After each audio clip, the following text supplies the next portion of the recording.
মাত্র 5টা টাকার লাগিয়া আপন ভাই হইয়া আপন ভাইরে খুন করছে। ঠিকই শুনছেন।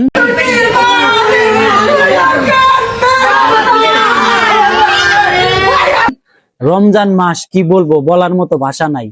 আপন ভাই হইয়া আপন ভাইয়ের লাগে 5টা টাকা ছাড় দেয় নাই। 5টা টাকা কারেন্ট বিল কম দিছে, এর লাগিয়া আপন ভাই হইয়া আপন ভাইরে মাঝি হালাইছে। দুই ভাই এক জায়গায় বাড়ি, লক্ষ্মীপুর জেলা রামগঞ্জ উপজেলায় এই ঘটনা ঘটছে। দুই ভাইয়ের এক জায়গায় বাড়ি, মিটার একটা, কারেন্ট বিল আইছে তো 5টা টাকা কম দিছে। যে ব্যক্তি মারা গেছে তার বউ 5টা টাকা কম দিছে, যে খুশি নাই আমি তো অন্য সময় 5-10 টাকা বাড়াই দেই, আপনি দিয়ে দেন।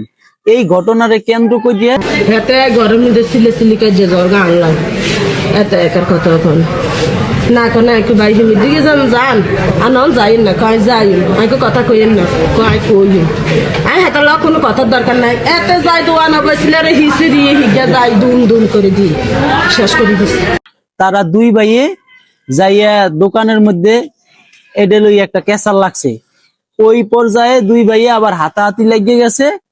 বড় ভাই এমন মার দিয়েছে, ছোট ভাই জায়গায় মনে করেন একবারে শেষ পর্যায়ে চলে গেছে। পরে হাসপাতালে লইয়ে গেছে, হাসপাতালে মৃত ঘোষণা করছে। আসলে দেখেন মানুষ কতটা নিষ্ঠুর নির্দয়া আর কতটা ছোট মন মানসিকতা হইলে এরকম ঘটনা ঘটাইতে পারে। তো আসলে আমরা কি বলবো, বলার মতো কোনো ভাষা নাই। তো আমরা আশা করি এরকম ঘটনা আমরা দেখতে চাই না, যাতে ভবিষ্যতে এরকম ঘটনা না ঘটে। কঠিন শাস্তির দাবি জানাচ্ছি।